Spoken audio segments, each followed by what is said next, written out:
ഇപ്പോൾ തിരികെ എത്താം. മുൻ ധനമന്ത്രി ശ്രീ തോമസ് ഐസക് നമുക്കൊപ്പം ചേരുന്നു. ശ്രീ തോമസ് ഐസക്, വലിയ രീതിയിൽ കേരളം ഉറ്റുനോക്കുന്നുണ്ടോ, പ്രതീക്ഷയുണ്ടോ കേരളത്തെ സംബന്ധിച്ചിടത്തോളം കേന്ദ്രവുമായിട്ടുള്ള ഈ ചർച്ച? എങ്ങനെയാണ് താങ്കൾ കാണുന്നത്? ഇത് കേന്ദ്രത്തെ ആശ്രയിച്ചിരിക്കും എന്താ ഔട്ട്കം എന്നുള്ളത്.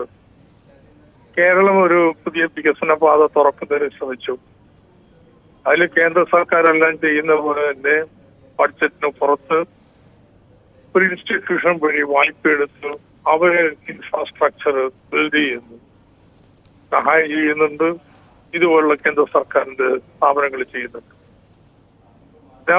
കേന്ദ്ര സർക്കാർ FRBM-നെതിരാണ്. 3% ഇത് കൂടി ചേർത്താൽ വായ്പ വരുമെന്ന് ഇറങ്ങി. ഏത് സർക്കാർ? കേന്ദ്ര സർക്കാർ. ഇന്നേ വരെ ഉണ്ടാക്കിയിട്ട് നിയമം പാലിക്കാത്തത്. ഇപ്പോ അവതരിപ്പിച്ച ബഡ്ജറ്റിൽ ഫിസ്ക്കൽ ഡെഫിസിറ്റ് 3 അല്ല 5.1. Revenue deficit 2%. ഇവരാണ് ഇപ്പൊ പാഠം പഠിപ്പിക്കാൻ ഇറങ്ങിയിട്ടുള്ളത്. അപ്പോ അത് അവരൊരു ചട്ടം ഉണ്ടാക്കി, ഞങ്ങൾ ഇനിമേൽ ഇങ്ങനെയാണ്. പക്ഷെ ഇനിമേൽ എന്ന് പറഞ്ഞാൽ മനസ്സിലാക്കാം, ഇനിമേലല്ല, റിട്രോസ്പെക്റ്റീവ് ഇഫക്ട്, ഭൂതകാല പ്രാബല്യത്തോടെ ഹിസ്റ്ററി വായ്പ എടുക്കാൻ തുടങ്ങി എന്ന് മുതലോ അന്ന് മുതലുള്ള എല്ലാം അവര് ഇപ്പോഴത്തെ ഫിസ്ക്കൽ ഡെഫിസിറ്റിന്റെ ഭാഗമാക്കി. ഇത് പൊളിറ്റിക്കൽ മൂവാണ്. വേറെ വർത്താനമൊന്നും ഇതിനെക്കുറിച്ച് അധികം വേണ്ട ആവശ്യം. അപ്പോൾ നടക്കുന്നതിൽ പൊളിറ്റിക്കൽ ചർച്ചയുണ്ട്. പക്ഷെ ഇന്നിപ്പോ കോടതി പ്രഥമ ദൃഷ്ടിയെ കേട്ട് ചർച്ച ചെയ്യേണ്ട ഒരു കാര്യമാണെന്ന് അംഗീകരിച്ചല്ലോ. ഇതൊരു പ്രശ്നമില്ലാത്ത കാര്യമാണ്, കേരളത്തിന്റെ മാത്രം കുഴപ്പമാണെന്ന് പറഞ്ഞവർക്കൊക്കെ ഉള്ളൊരു മറുപടിയാണത്. ചർച്ച ചെയ്യട്ടെ. കേരളം കോടതിയിൽ ഉന്നയിച്ചിട്ടുള്ള പ്രശ്നം ഒരു കോൺസ്റ്റിറ്റ്യൂഷണൽ പ്രശ്നമാണ്.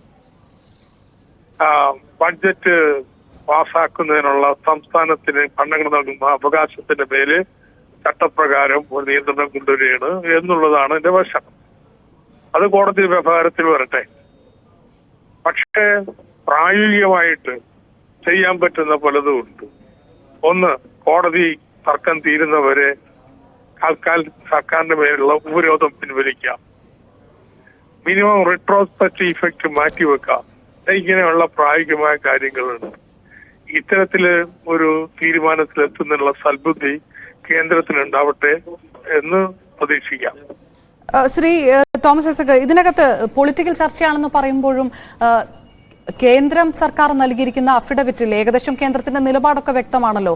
ഇപ്പൊ കിഫ്ബി അടക്കമുള്ള വിഷയത്തിനകത്തൊക്കെ കേന്ദ്ര സർക്കാർ വ്യക്തമാക്കിയിട്ടുണ്ട്. അത് ഇതുവരെ ഏത് രീതിയിലുള്ള നിലപാടാണോ വ്യക്തമാക്കിയിരിക്കുന്നത് അതാണ്. അധിക കടമെടുപ്പുമായി ബന്ധപ്പെട്ടും കേരളത്തെ ഭീകരമായിട്ട് അതിരൂക്ഷമായിട്ട് വിമർശിക്കുന്ന ഒരു നിലപാട്. അതായത് ഈ അഫിഡവിറ്റിനകത്ത് എന്താണ് ആ പൊളിറ്റിക്കൽ നിലപാട് എന്നുള്ളത് നേരത്തെ തന്നെ വ്യക്തമാക്കിയിട്ടുണ്ട്. അങ്ങനെയുള്ള ഒരു സാഹചര്യത്തിൽ ഒരു ചർച്ച നടക്കുമ്പോൾ താങ്കൾ പറഞ്ഞതുപോലെ തന്നെ കേന്ദ്രം എന്ത് തീരുമാനിക്കുന്നു എന്നുള്ളത് ഏറെക്കുറെ പ്രെഡിക്റ്റബിൾ ആയിട്ട് തന്നെ കാര്യങ്ങൾ പോകുമോ? അപ്പം ഇപ്പൊ എന്തുകൊണ്ടാ ഇങ്ങനൊരു ഔട്ട്കം വന്നത്? കർണാടകമൊക്കെ അടക്കമുള്ള സംസ്ഥാനങ്ങളെല്ലാം അവരുടെ പ്രതിഷേധിക്കുന്നതിന് മുന്നോട്ട് വന്നതിന്റെ പശ്ചാത്തലത്തിലാണ്. ഇത് ദേശീയ തലത്തിൽ വലിയൊരു രാഷ്ട്രീയ പ്രശ്നമായിട്ട് മാറും. അപ്പൊ ലീഗലായിട്ട് മാത്രം തീർക്കേണ്ട കാര്യമല്ല, ചർച്ച ചെയ്ത് തീർക്കണമെന്ന് കോടതി പറഞ്ഞു. കേന്ദ്രവും സംസ്ഥാനവും അക്സെപ്റ്റ് ചെയ്തിരിക്കുന്നു, ചർച്ച ചെയ്യുന്നു. കേന്ദ്രം സംസ്ഥാനത്തിനെതിരെ കൊടുത്തിരിക്കുന്ന അഫിഡവിറ്റിൽ പറഞ്ഞ കാര്യങ്ങളുണ്ടല്ലോ, അതിന് മറുപടി കേന്ദ്രം തന്നെ ഇറക്കിയിട്ടുണ്ട്. ഇടക്കാലത്ത് IMF എന്തോ തോന്നിയിട്ട് ഇന്ത്യ വലിയ കടക്കണിയിലേക്ക് പോകാൻ പോവുകയാണ്, ഇന്ത്യയുടെ ഡെറ്റ് ടോട്ടൽ ബാധ്യത GDP-യേക്കാൾ ഉയരാൻ പോവുകയാണെന്നൊക്കെ പറഞ്ഞ് ബഹളം കൂട്ടിയപ്പോ ഇന്ത്യ സർക്കാർ കൊടുത്ത നീണ്ടൊരു മറുപടിയുണ്ട്. അത് തന്നെ കേന്ദ്രത്തിൽ പറയുന്ന കാര്യങ്ങളെ കുറിച്ച് സംസ്ഥാനത്തിന് പറയാനുള്ളൂ. അതെന്താ ആ പറയുന്ന തത്വമൊന്നും കേരളത്തിന് ബാധകമല്ലാതെ വരുന്നത്? അപ്പൊ അത് അക്കാഡമിക് തലത്തിലും സാങ്കേതികമായിട്ടും ഭരണഘടനാപരമായിട്ടും ഞങ്ങൾ അജിറ്റേറ്റ് ചെയ്യും. ഇപ്പൊ തൽക്കാലത്തേക്ക് ഈ ഉപരോധങ്ങൾ ഉൾപ്പെടുത്തി സംസ്ഥാന സർക്കാരിന്റെ പ്രവർത്തനം മരവിപ്പിക്കുന്നതിനെതിരെ ഒരു വിട്ടുവീഴ്ച കേന്ദ്രം ചെയ്യുമോ എന്നുള്ളത് കാത്തിരിക്കുക.